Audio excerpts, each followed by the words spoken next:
अस्सलामुअलैकुम नाजरीन, hello everybody. मैं हूं शोएब मियानूर और आप देख रहे हैं मेमन टाइम्स न्यूज़। नांदेड़ के मेज़बान होटल में बतारीख 3 मार्च 2024 को नांदेड़ मेमन यूथ कम्युनिटी और all India Memon Jamat federation की यूथ विंग की एक खास अहम बैठक हुई। आइए देखते हैं हमारी इस खास रिपोर्ट में। महाराष्ट्र के नांदेड़ में all India Memon Jamat federation की यूथ विंग की बैठक मेजबान होटल में हुई। इस बैठक में मोहसिन नाथानी ने और एडवोकेट अहमद मेमन ने वहां मौजूद सभी मराठवाड़ा यूथ विंग का इंट्रोडक्शन करवाया और आगे जाके यूथ विंग किस तरह अपने कामों को अंजाम देगी इसके बारे में भी जानकारी दी। इस मौके पर मुख्य मेहमानों में all India Memon Jamat federation के president Iqbal Memon, officer secretary Abdul Aziz bhai Machhiwala, joint secretary Yusuf भाई Malkani, एपलिफ्टमेंट chairman Sakir bhai Batliwala, youth wing chairman Imran Fruitwala, Ilyas Dangra Aurangabad, Abdul Razzaq Varsani, AIMJF Marathwada youth convener Imran Musani मौजूद रहे।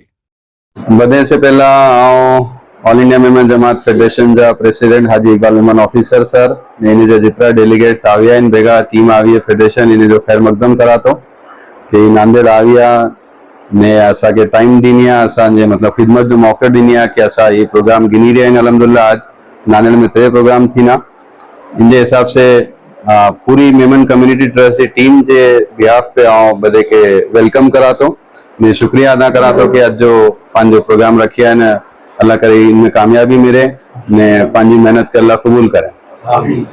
तो इनफॉर्मली जो 5 आज जो मीटिंग जो एजेंडा है इनमें 5 जो सोची है असांजी जो कमिटी जा कोर मेंबर्स आहिनि जितरा भी इन मीटिंग रखी है पूरा जितना मेहमान आ इन जे बेगा तो आज जो मीटिंग जो मकसद ये है कि नांदेड़ में करो हलचल असा करो कम करी अॼु सुधी अॻियां जो असा करो प्लान करी आहिनि असांजे माइंड में करो आहिनि डिस्कस करावे सजेशंस गिनावे बदे से तेजे हिसाब से अॼु मीटिंग में पहला चाहूँ कि असांजी टीम के इंट्रोड्यूस करा 1 बाय 1 बदे के 5 मिनट में शॉर्ट में जिनसे बदे से इंटरेक्शन सारो से थीनो।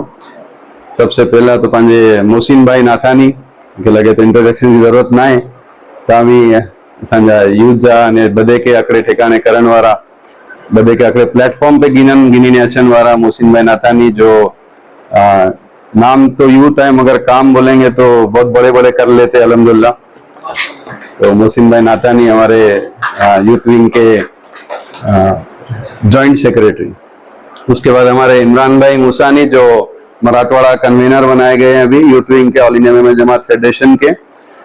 इनका भी काम हमारी टीम में हमेशा से बहुत एक्टिव और स्टार्टिंग से हमेशा सपोर्टिव पॉजिटिव रहा है और हम इनको मतलब कोई काम दे दे तो हमको पलट कर देखने की जरूरत नहीं होती कि ये काम होगा या नहीं, वो अपनी जिम्मेदारी से और अच्छे सजेशंस के साथ सब कंप्लीट करते हैं। मैं साथ ही साथ सबके शॉर्ट बिजनेस इंट्रोडक्शन भी बता देता हूँ। मोहसिन भाई नाथानी का टॉयज का होलसेल बिजनेस है अल्हम्दुलिल्लाह नांदेड़ में कई सालों से और इमरान भाई मुसानी का जो है वीवो जो कंपनी के मोबाइल्स आते हैं वो नांदेड़ का डिस्ट्रीब्यूटरशिप है इमरान भाई के पास अल्हम्दुलिल्लाह वो बिजनेस हैंडल करते हैं। उसके साथ साथ हमारे इब्राहिम भाई मकरानी जो एजुकेशन फील्ड से बिलोंग करते हैं अल्हम्दुलिल्लाह इनकी नांदेड़ में शायद मुझे लगता है एक वाहिद स्कूल है जो Urdu and Marathi medium combine चलने वाली Urdu medium and Marathi medium की वाहिद स्कूल नांदेड़ में चलाने वाले उनके वालिद साहब ने फाउंडेशन की वाली काफी अच्छी सर्विसेज और कई सारे ऐसे तबके को फायदा पहुंचा रहे जो एजुकेशन में जो प्राइमरी एजुकेशन में बेसिक एजुकेशन में जरूरत होती है वो इब्राहिम भाई हमारे हैंडल करते हैं।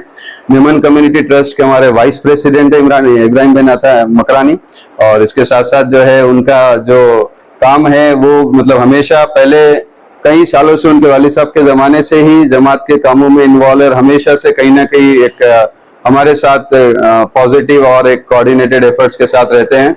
उसके बाद इकबाल भाई गिगरा हमारे जो बाय प्रोफेशन टीचर है एक्चुअली स्कूल में गवर्नमेंट परमानेंट जॉब अपना रोल प्ले करते हैं वहां पर और उसके साथ साथ जो भी इवनिंग आवर्स फ्री रहते हैं उसमें तो वो सोशल एक्टिविटीज में इन्वॉल्व रहते हैं।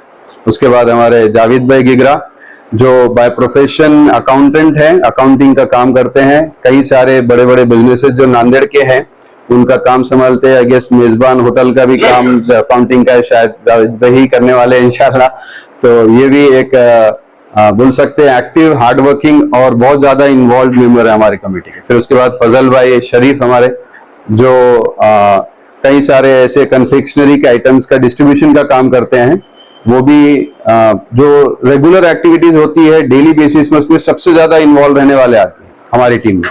क्योंकि हम तो ऐसे है कि कई जगह पे इन्वॉल्व है, लेकिन डेली बेसिस पे जो काम होता है, कई सारे ऐसे काम है जो डेली बेसिस पे करने होते हैं, तो उसमें फजल भाई का बहुत एक्टिव रोल रहता है। उसके बाद हमारे फैसल भाई खाकू, जो एनवाईएमसी के प्रेसिडेंट है, हमारी नांदेड़ यूथ मेमन कमेटी के प्रेसिडेंट है। जो फाउंडेशन हमारी कमेटी थी वो एनवाईएमसी थी, हमने बाद में उसको रजिस्टर किया, वो एमसीटीएन हुए। तो एनवाईएमसी के प्रेसिडेंट है, एआईएमजेएफ के एनईसी मेंबर है अल्हम्दुलिल्लाह। और ये भी मतलब नांदेड़ में ना रहते, अभी उनका एक्चुअली जो है एयरटेल में जॉब है, अहमदनगर में रहते हैं वो, मतलब कुछ महीने पहले शिफ्ट हुए, लेकिन ना रहते हुए भी नांदेड़ में आने के बाद पहला जो उनकी फिक्र होती है वो कि अपने एनवाईएमसी का क्या काम है, आने के बाद वो क्या काम करेगा। जी जी अहमदनगर में जी जी अप डाउन कर जमात वाली बनानी है कितना में मुड़ी नगर में प्रॉपर सिटी में नहीं तो प्रोग्राम पट्टी में जी। उसके बाद हमारे मोस्ट डेडिकेटेड, हार्डवर्किंग और बोल सकते हैं कि हमारे लिए सीनियर, जो हमको जैसे सीनियरिटी के हिसाब से एडवाइस लगती है कई बार, तो हमारे यूनुस भाई, जो यहाँ पर जो एमजीएम इंस्टीट्यूट है वहाँ पर इनका परमानेंट जॉब है एज ए प्लम्बर, वो हेल्प करते हैं वहाँ पर, परमानेंट जॉब वहाँ पर। और उसके बाद फिर हमारे रिजवान भाई बगासरा वाला अंकल, ये रशीद भाई के फर्जंद है। रिजवान भाई बगासरा वाला रशीद भाई के बड़े फर्जंद है, रशीद भाई बगासरा वाले। हाँ, तो दोनों भी यहीं पे है अल्हम्दुलिल्लाह रशीद भाई के। मुबारक आहे के फर्स्ट फैक्ट्री में क्या जो ओपनिंग में अनाजचना से तो कारोबार का इंट्रोडक्शन तो हो गया है अल्हम्दुलिल्लाह। एमआईडीसी में एक रिनाउंड और एक बहुत अच्छे लेवल पे, बड़े स्केल पर फूड इंडस्ट्री में काम है बगासरा वाला फैमिली का, बहुत पुराना और बहुत एस्टैब्लिश्ड काम है। और उसके बाद सलमान भाई का साथ में हो गया है। फिर हमारे इमरान भाई बावानी, ये भी हमारे काफी एक्टिव और रेगुलर मेंबर है, जो हमेशा मतलब पॉजिटिव एटीट्यूड और सजेशन के साथ हमको हमेशा हेल्प करते हैं, टीम को आगे ले जाते हैं और कई सारे एक्टिविटीज में इन्वॉल्व रहते हैं। और उसके बाद मैं एडवोकेट अहमद मेमन, जो जोनल सेक्रेटरी की जिम्मेदारी मुझे दी गई है, इसको पूरी करता हूँ। और हमारे जो एक मेंबर यहाँ प्रेजेंट अभी नहीं है, जिनके बारे में भी मुझे लगता है बताना जरूरी है, एडवोकेट यामीन थारा, जो मेमन कम्युनिटी ट्रस्ट के सेक्रेटरी है। और वो भी कई मतलब प्लानिंग में और कई सारे कामों में मतलब एक बैकबोन है बोल सकते हैं, फाउंडर मेंबर है, हमेशा से पूरी टीम को लेकर चलना, साथ में सबको सब काम कंप्लीट करना, नए आइडियाज देना, ये उनका रोल रहता है अल्हम्दुलिल्लाह। तो हमारी टीम का इंट्रोडक्शन हुआ। अब इसके बाद जावेद भाई पिरानी, हाँ वो अभी जिम्मेदारी में वहां पर अगला जो प्रोग्राम है वहां पर रुके हैं। जावेद भाई पिरानी जो रेडीमेड ड्रेसेस पे उनका एक्सपीरियंस है, वहां पर वो उनकी जॉब है। वो भी हमारे, वैसे हम उनको वडील के नाम से बुलाते ही है, तो वडील है एक्चुअली वो, तो उसके हिसाब से वो भी हमारे लिए बहुत ज्यादा बहुत खास हमारे मेंबर है बोल सकते हैं। बाबू भाई पिरानी, राइट, बाबू भाई पिरानी भी रिटेल किराना शॉप है उनकी, वहाँ अपने जहाँ पर प्रोग्राम होगा उसके पास में ही, तो वो भी हमारे मेंबर है अल्हम्दुलिल्लाह और हमेशा रेगुलरली सभी एक्टिविटीज में एक्टिवली इन्वॉल्व रहते हैं। तो ये हमारी टीम का इंट्रोडक्शन। अब जो आज हम मेन मकसद ये चाह रहे थे कि आज तक हमने जो काम किया वो तो सब सामने है, फेडरेशन के गाइडेंस में, फेडरेशन के सपोर्ट के साथ करते आए अल्हम्दुलिल्लाह। जो सबसे बड़ा काम पिछले साल से हुआ है वो सबसे बड़ा ऑब्वियसली ट्रेनिंग सेंटर का है। ट्रेनिंग सेंटर का स्टार्ट करे जब, शायद बहुत बड़ा काम और बहुत मुश्किल काम लग रहा था हमको, लेकिन अल्लाह ने रास्ते बनाया, फेडरेशन की सपोर्ट रहा साथ में, और सबसे बड़ा लोकल जो सपोर्ट रहा ऑब्वियसली वो रजाक सर वर्षानी का रहा कि वो जगह नहीं मिलती तो शायद इतना बेनिफिट पहुंचा ही नहीं सकते थे। हो सकता था कहीं और भी हम करें, लेकिन इतने बच्चे वहां नहीं आ सकते थे। वो जगह हमको मतलब इस तरह से सर ने मतलब विदाउट एनी टर्म्स कंडीशन, कोई नहीं, आप अच्छे काम के लिए ले रहे हो। सर का एक नेचर है कि वो रेंट पे जगह नहीं देते हैं। ये भी सर का मैं बताता हूँ पर्सनली प्लॉट था, लेकिन कभी भी ऐसा रेंट पर देने का नहीं, लेकिन अल्हम्दुलिल्लाह हमको जिस तरह से सपोर्ट किए हैं तो उसके बिना वो पॉसिबल नहीं था। आज अगर मैं उसका स्टैटिस्टिक्स और नंबर्स बताऊं ट्रेनिंग सेंटर का, तो लगभग 450 से 500 लड़कियां जो अपना टोटल ड्यूरेशन वैसे देखे तो 13 महीने हो रहा है ट्रेनिंग सेंटर को, बीच में लास्ट ईयर का रमजान माइनस करते हैं तो पूरा 1 साल हुआ, जिसमें 4 बैचेस हुए, 3 महीने की 3 बैचेस हुई, 2 महीने की 1 बैच हुई। जो 2 महीने की रिसेंट कंप्लीट हुई वो सेकंड लेवल कोर्स था, तो लगभग 450 से 500 लेडीज, लड़कियां भी नहीं लेडीज बोल सकते, जिसमें सभी एज ग्रुप के लेडीज थे, और वो पूरा सिस्टमेटिक तरीके से अच्छे ट्रेनर्स के साथ प्रॉपर ट्रेनिंग से आज उसके रिजल्ट्स इस तरह से आ रहे हैं कि अल्हम्दुलिल्लाह के कई सारे लेडीज अपने खुद पर स्टैब्लिश हो गए, इंडिपेंडेंट हो गए, उनकी कुछ एक अर्निंग स्टार्ट हो गई। तो उसमें जो कोर्सेज चलते हैं, ब्यूटी पार्लर का कोर्स हो गया, टेलरिंग का कोर्स हो गया, कंप्यूटर का, इंग्लिश का, तो ये सब इंशाल्लाह हम शाम के लेडीज प्रोग्राम में ये दिखकर आएंगे अपने को। तो सबसे बड़ा काम जो पिछले साल में अल्हम्दुलिल्लाह फेडरेशन की हेल्प से और रजाक सर की हेल्प से हुआ वो ट्रेनिंग सेंटर। उसके बाद सेकंड नंबर पे जो हमारा काम चल रहा है वो जो नांदेड़ में मतलब बहुत ज्यादा जरूरत थी, वो भी तब भी फेडरेशन का हमारे को बहुत अच्छा सपोर्ट रहा, वो जनाजा गाड़ी।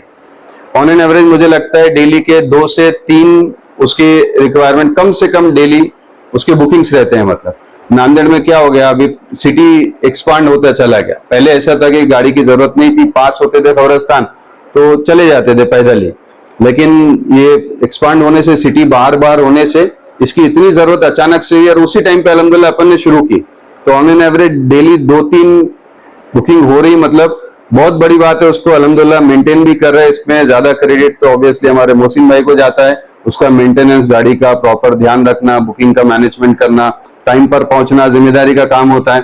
तो जनाजा गाड़ी का भी एक बहुत बड़ा बेनिफिट अल्हम्दुलिल्लाह सबको पहुंच रहा है। तीसरा जो अपना ओकेजनल इवेंट होता है ईयरली बेसिस पे, वो होता है अपना Eid cloth distribution on Memon day. Last year का उसका अगर आपको फीडबैक बताऊं तो लास्ट ईयर में लगभग हम 1350 से 1400 बच्चों तक पहुंच पाए थे, कि 1350 से 1400 बच्चों को हमने नए ड्रेसेस और फुटवेयर और लड़कियों को इमिटेशन ज्वेलरी, ये 3 आइटम 1350 से 1400, वो भी एक प्रॉपर सिस्टम के थ्रू हमने उसको डिस्ट्रीब्यूट किया। जैसे कि उसका फॉर्म मंगवाया और नांदेड़ के जितने एनजीओस थे उनको जमा किया था, उनको जिम्मेदारी दिया था। मतलब डायरेक्टली आकर कोई भी मांग ले तो आज कुछ लोग बोलना नहीं चाहिए, लेकिन प्रोफेशनल हो गए उस चीज में लेने के लिए भी, हम वो चीज ना चाहते थे। इसके लिए उसका एक सिस्टम बनाए, एक फॉर्म बनाए और जिम्मेदारी दी एनजीओ का। समझो ये प्रेसिडेंट है तो आपकी जिम्मेदारी कि भाई आप जो नाम दे रहे हैं आप उसको वेरीफाई करेंगे, चेक करेंगे। रैंडमली हमने भी कॉल किया उसको, उन्होंने आधार नंबर लिया उनका, चेक किया कि वेदर दैट गर्ल और बॉय इज एग्जिस्टिंग और नॉट और वॉट जो भी है, और उसको जरूरत है क्या, सबसे मेन चीज। उस ऑथेंटिकेशन प्रोसेस के बाद अल्हम्दुलिल्लाह 1350 से 1400 बच्चों को फायदा पहुंचाया गया। उसमें भी ऐसा हमारा एक ओपिनियन शुरू से ऐसा था कि हमने वो अच्छी क्वालिटी का लेना चाहिए। तो अल्हम्दुलिल्लाह कितने अपने को 4-5 साल हो गए उसको, 5 साल हो गए। स्टार्टिंग से नंबर पहले कम था, पहले साल में हमने 200 किया था, आज 1350-1400 से आने वाले साल में अल्हम्दुलिल्लाह हम 1500 प्लस का टारगेट रख रहे हैं। इसमें नंबर बढ़ता गया, लेकिन पहले साल से हमने उसमें अच्छे क्वालिटी के ड्रेसेस जो अपने घर में हम यूज करते हैं वो क्वालिटी के ड्रेसेस ईद के लिए दिए, और वो यूज भी होते हैं। हम 50-100 रुपए की उसमें अगर कमती करने जाएंगे तो वो क्वालिटी वैसे नहीं होती। मैं अगर आपको फैक्ट और एक बताऊं तो कई बार ऐसा होता है कि जो फुटवेयर आते हैं, कपड़े आते हैं, तो अब देने के होते हैं, किसी को हमारे मेंबर में से कोई अच्छा लगता था, उसका नाम लिख के रखते, वो जाके अपन खरीद के लेके आते। इस लेवल की क्वालिटी अल्हम्दुलिल्लाह हम लोग उसमें लेते हैं और लोगों को देते हैं, वो भी प्रॉपर सिस्टम के थ्रू। आने वाले साल में जो अपना कमिंग 10 अप्रैल रहेगा इंशाल्लाह, उसमें हमने इसमें थोड़ा सा और मॉडिफिकेशन इस तरह से किया है कि हम इसमें इस साल यतीम बच्चों को टारगेट कर रहे हैं। अभी तक हम सिटी लेवल पे कर रहे थे, इस साल इरादा है कि डिस्ट्रिक्ट तक पहुंचेंगे। नांदेड़ में 16 ताल्लुकात हैं, 16 ताल्लुका तक हम पहुंचेंगे इंशाल्लाह। वो भी ऐसे प्रोसेस के साथ कि वहां के जो जिम्मेदार रहेंगे उनके हाथ में देंगे, डायरेक्टली लोगों को नहीं देंगे, और उसके बाद फिर वो यतीम बच्चों तक पहुंचे। पहली प्रायोरिटी वो रहेंगी। अगर 1500 का टारगेट रखे, 1500 यतीम बच्चे मिल गए तो ठीक है, इनकेस अगर रिमेनिंग रहता है तो फिर कॉमनली जो रह गए वो दूसरे लोगों को देंगे। ये कुछ मोटे मोटे हमारे एक्टिविटीज अभी तक चल रहे थे जो बताया। बाकी जो कैंप्स होते हैं, ब्लड डोनेशन होता है, ये जो ओकेजनल सब चीजें अल्हम्दुलिल्लाह ये तो चलते रहती है। तो ये हमारा अभी तक का काम है। मेमन कौम से जुड़ी हर खबरों को देखने के लिए हमारी मेमन टाइम्स न्यूज चैनल को सब्सक्राइब करें, हमारी न्यूज को शेयर करें, लाइक करें और देखते रहिए मेमन टाइम्स न्यूज। अल्लाह हाफिज, शब्बा खैर। आइन आ रही आयो मेमन कौम जी खबरों जी चैनल एतरे मेमन टाइम्स न्यूज।